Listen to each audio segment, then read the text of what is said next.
You're listening to the KATcast, a weekly podcast from the staff you love to listen to each weekday on 94.3 Cat Country. Hilly and Hart and Jordan J. Now, here they are, talking about life, love, and everything mid-Missouri. And welcome to another edition of the KATcast. Aaron Hart, Kevin Hilly, and Jordan J. Today, we're talking about, well, basically silly things we did as kids, whether it was games, toys, whatever the case may be. I have a bunch of stuff. Jordan? Yeah, I got some stuff too. You were a childhood more recently than any of us. I guess so, right? His memory is probably a little clearer. It's just a little better, huh? No, so something that I just always remember as like, is just going up through school and stuff. And it was like it's the most ridiculous thing. And some people might remember this, some people might not. It's called The Game. Now, if anyone knows what that is, everyone just lost it. When Jordan brought this up, Kevin and I had no idea what he was talking about. The game, yes. Oh, this is crazy. We were like, what are you talking about? It's so the idea, the premise behind it's like at any given time, everyone's playing the game, and so when you know about the game and you hear someone say the game, you've lost the game. And people would draw like signs like on their binders or something. They'd be like, I lost the game, hold it up, and then you read it, and so then you lost the game. But it's a whole mind thing. It's a whole mind thing, right? If you think about it, yes, you're out. And you're out. So okay. That was something that I just remember growing up. I was like, it was so stupid. In a way, it's similar to, remember at Christmas time, if we heard Last Christmas by Wham. Oh, yeah. Okay, yeah. If you heard it in any form, whether it was on a store radio, then in your car, you're out. You're gone. You're gone. Yeah. Which, by the way, I won that because I didn't hear it. I didn't hear Last Christmas by Wham the entire time. I made it to like December 20th, and I was like, I'm going to go all the way. And then, no, not so much. Okay, I was what we call voice tracking here, and I didn't listen to the song that was ending, and the song that was ending that I was going to be talking out of was Last Christmas by Wham. And I was like, ah! Yeah. So I'm out. It was like one of your last days before going on Christmas vacation. Yeah, it was like okay. So the whole Whamageddon, that's not really something that we did as kids. That's just something we did this last year. Right, exactly. But one thing that we did, and we didn't really know what it was called, but I guess like hand clap games. Okay, like Miss Mary Mac, we had Mac, all dressed in, and we would play for hours on the playground. Like we could not wait till recess because we were going to do all those dumb hand clap games, and if they were called something else, I have no idea, but we just knew, hey, we're going to go play. We knew what that meant. Yeah. That we were going to do some form of those games. Do you remember those? Aaron Kevin? has a great version of this that I have still not memorized. Let me see that. That's not a hand clap. Yeah, but it's close enough. Give me loser, whatever it is. Okay, so at one point I worked at a daycare like right out of high school, and the school age kids, which I think they're about fourth grade, had to teach me, I guess you'd call it like a sick burn these days. But it was sick burn. I like that. But if it was somebody you didn't like on the playground, instead of just saying, I don't like you or avoiding that person, apparently you'd say, loser, double loser, as if, whatever, moron, get the picture, duh. And it's like, that was supposed to be highly insulting. For years, I've tried to do that. I can never. Loser, whatever. It's so dumb. Or whatever. I can't think of it. No, we just went around saying, liar, pants on fire, or something like that, right? Like, yeah. But apparently that was like a big high insult on the playground, Well, I'm old now, but like 20 years ago, 25 years ago, whenever. My brother and I used to wrestle when we were kids, and my brother's a much bigger guy than me. He's in shape and he works out, and I'm just this skinny little middle-aged man. Okay, so and I was always kind of the run of the litter, even though I was the oldest one. So my brother and I, we'd be wrestling constantly, like and wrestling on the ground, and this was always my out. Whenever my brother would pin me, and inevitably he would. My brother has me on the ground like, and I'd be on the ground. I go, Mom! And she'd be like, Keith, let your brother go. Oh, that was how I always got out of it. Oh, I thought you'd be like, have to go to the bathroom. No, he wouldn't care. He'd say, do it right there. Call your bluff. I was going to say, my brothers and I. And now my brother and I love each other dearly. So. We wrestled too. I mean, that's why both these teeth had to have root canals on them because, my brother did the whole, back of the hair thing and onto the floor, which we had hardwood floors. And as kids, you don't realize exactly what kind of damage that's going to do. WWE, yeah. And the baby teeth came out, and then the adult teeth came in. And I remember our dentist saying at the time, hey, she's probably going to need a root canal on those adult teeth. And didn't think anything of it. Sure enough, hit my 30s, and I needed a root canal on both of them. See, my sister, growing up, she had like this Tweety Bird, like, I don't know, toy chest kind of thing. And we took the lid of the thing off, and we, like, on our stairs, we put it on. It's like a sled, right? And wow, was it awesome. But, you know, it went too fast, and you'd slam it to the wall. Ooh. So there'd be many times where me and my sister would get on that thing, hit the wall or whatever. Yeah, it was fun. We used to take cushions, like from the sofa. Yeah. Occasionally, even a small mattress, like a double bed. Put it on the stairs, and we would all ride it down like a giant sled. It was great. I remember doing that, and I was like, we always did it at the top of the stairs, and I go, why didn't we do it like on the second half? That like it went into the downstairs basement. Like there was no wall. We kept like hitting into the wall. Going. We could have just kept going. So, we were kids, you know. Missed opportunities, man. Okay. So something else I remember as a kid is we had charm necklaces. Okay. Do you remember these at all? Charm necklaces, I know we're all about 20 years apart. So they were different colored plastic chains. I think mine was blue. And then you would go to the store and you could buy little bitty charms. And I liked the more interactive ones. Like it was a soda bottle, but you flipped upside down and then it was empty. Or the little parts that moved or whatever. A baby bottle, same thing. It was full, then you turn upside down, it'd be empty. And you put these charms on your necklace. I got wrote up in the school paper for having the most. Oh, really? Look at that. Babysitting money came in handy. Her early fame of Erin Hart. Look at that. See, I remember having like the bracelets, not like the bracelets I'm wearing now or whatever, but it's like the... You and I talked about this. Yeah, they're like the real thin rubber. Yeah. Like the ones Madonna wore. Yeah, kind of like those, you know, and there's like different colors. Different colors. Some of them had like, glitter on them too, like in the rubber and stuff. And you were telling me that apparently...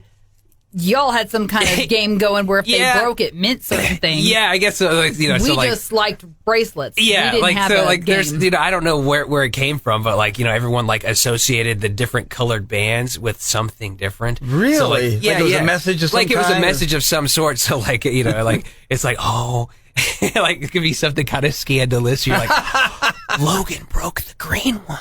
You know what that means? You're like, what? None of us know, but it means something. No clue. But yeah, like every color was associated with something. I just had rainbows basically up and down my arm because I liked all the colors. So we're talking about stuff we did as kids and memories and everything. And I'll tell you one thing, and you guys think about this while I'm telling you, but something you did that your parents complimented you on, like that they said like they're proud of you for doing something like. I'll tell you one that I really remember.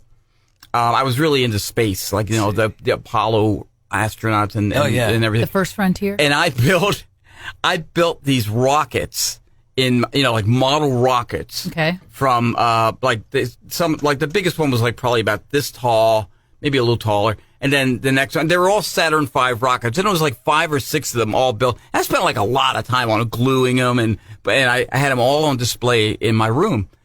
And I had to keep it away from my brother because I knew he was probably going to try to knock it down.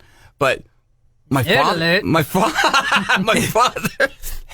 hey, this was young Kevin learning and appreciating science. Okay, my dad comes in and he looks at it. He goes, "Did you put all those together?" I go, "Yeah." He goes, "I am really proud of you. That is a great job, Kevin." I was like. And then you went into radio, and he was like, "I take it all back." Yeah. All of it. Mine. So I learned how. Like, I taught myself how to rollerblade. Actually. Oh, wow. Yeah. Like, didn't know how to skate like at all. Like, I remember we used to have like a skating rink, and as a trial run, like I had my birthday party at this thing, and they bought me rollerblades. And there's like old school home video footage of this. Yes. Like, I'm terrible, I'm sitting there like something from 1979 or something. Yeah. Where I'm sitting there, I'm trying to I can't skate at all. I'm like running into the wall. I slam into the wall. That's why I'm stopping. And you hear on the tape, my dad, he's the one recording. He leans over to my mom. He goes, "I think I should take those rollerblades back." He had no faith. It's like, was that a bad person? Yeah. Well, wait a minute. That was okay. Go ahead. But I taught myself how to rollerblade, and my dad was proud. Oh, good. I was waiting for that part, that your dad was eventually proud. I was hoping you weren't a disappointment his whole life. Okay, good. Listen, I taught myself how to pogo stick. I taught myself how to rollerblade. Pogo sticks were fun. Skateboard. My mom tried to show off one time. She got on the skateboard, and we were in the garage. She slips, and she just threw the skateboard. She falls on her back. Skateboard flies into the drywall, stuck in there. And she's like, she takes it out, and then she tries to do it again. Flings it and again into the drywall, and she goes, "Don't tell your dad." And I'm like, "What do we want to play? Me?" We have a little secret here now, do we? Okay, hang on. Other stuff we did as a kid. Do you guys remember MASH? The TV show? No. Oh. No. So you would take a piece of notebook paper, you would draw a square in the middle, and then MASH. The M stood for mansion, A apartment, S was shack, and H was house.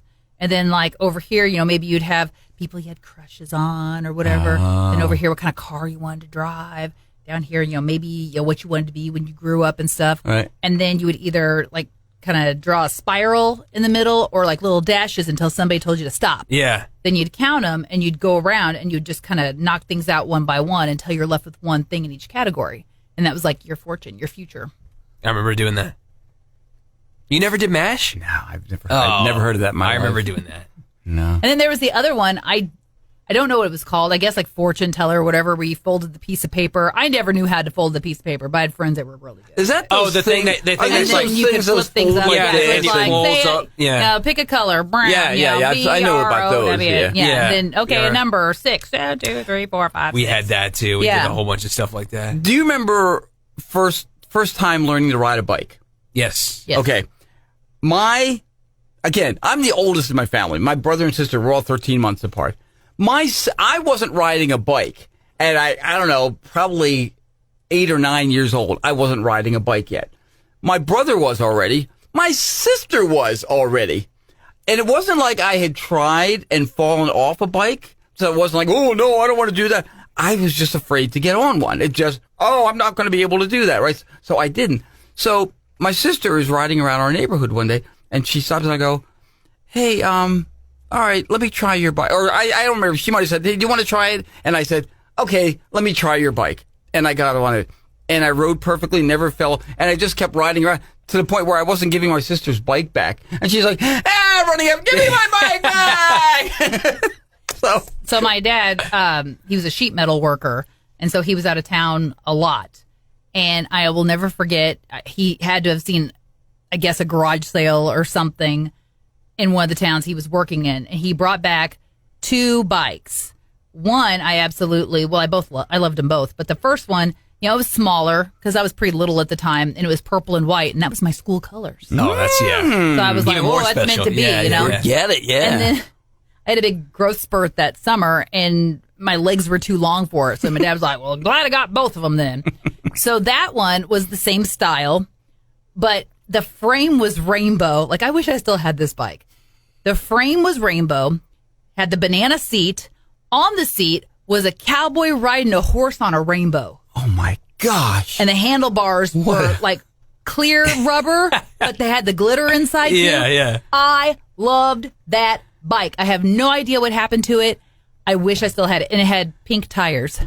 Mid-Missouri, if you ever see this bike around, please get it to us. It may be worth some money. Oh, my God. I don't think it's worth any money. I don't know. It might be to Aaron. It's pretty dinged up because I had a lot of accidents. Do you remember? But I loved that bike. Before I actually knew how to ride a bike, I remember I had one of those big 3-wheelers. You know what I'm talking about? Those real low to the ground. Yes. And you could those things. I remember those. I never had one, but I remember. I had one, and that if I cut a right turn just right, the back wheel would pop off, and I'd skid. Yeah, skid. Yeah. You'd drift. Yeah. It's good stuff. That was always so fun to do. Did you ever mess with a Ouija board when you were a kid? No. In high school, yeah. I kind of did too. Yeah, because at the time you're a kid, you're like, it's Barker Brothers. How bad could it be? Yeah. I did not deal with the occult as a child. And the thing is, it's a board game. Yeah, I know. That's the way I thought about it too until it got really creepy. And then you're and that's the thing too. everyone kind of in there though, like everyone kind of like didn't trust each other because you're like someone's pushing the cup around, like because like everyone like everyone like puts their hand on, I don't know, it's a cup or whatever. You had to put like two fingers on the. It's like I don't know, what was it, like a little triangle? Yeah, it's a little triangle. Then it had like a little window in it. Yeah, that's it. Yeah. I call it a cup, but it's like where you can like it's like almost like a magnifying glass. I don't know what kind of cup you've been drinking. yeah. Cup. But it's like you think one of your friends is the one like actually maneuvering it around, and you're like, stop! Don't be doing that. You know, they're like, I'm not. You know, so like who? You know, it's like, but at the same time, it's very creepy stuff. Yeah, I've told Aaron the story, and I may have shared it on this podcast about my brother and I with our Halloween basement.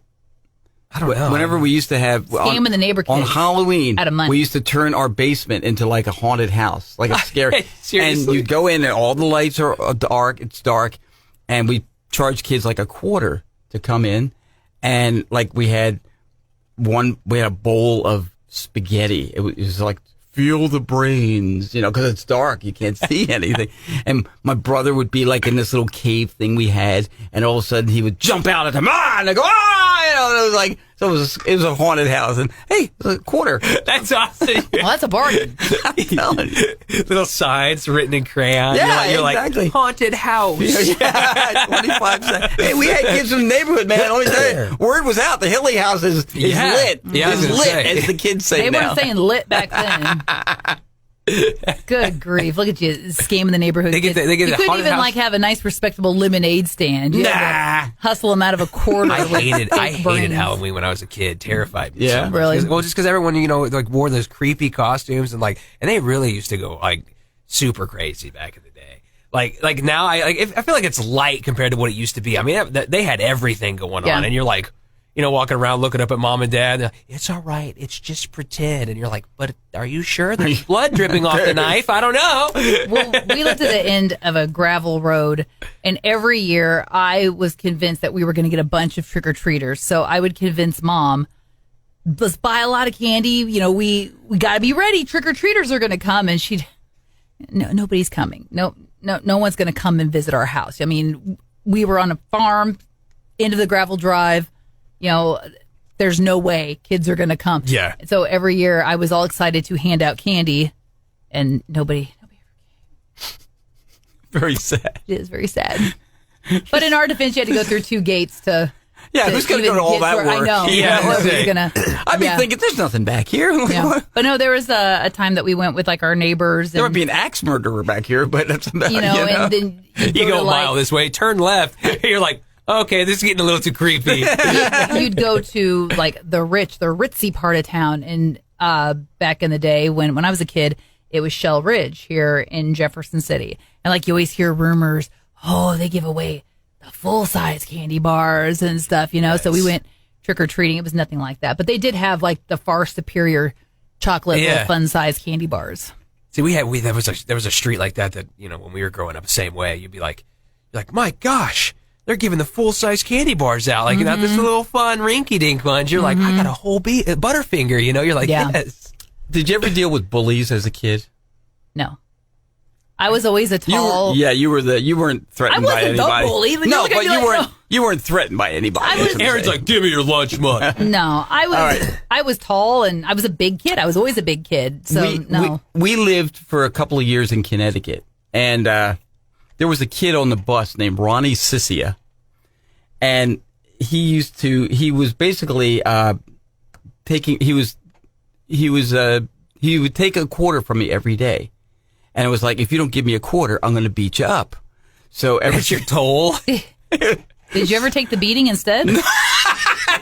But get this. I mean, maybe after he just saw that you were just nothing but bones, he would have gotten bored and moved on to a kid more meat on him. One day Kevin's there. He ties a band around his head. He's like, all right, Ronnie, I've had it. Let's go. It's on.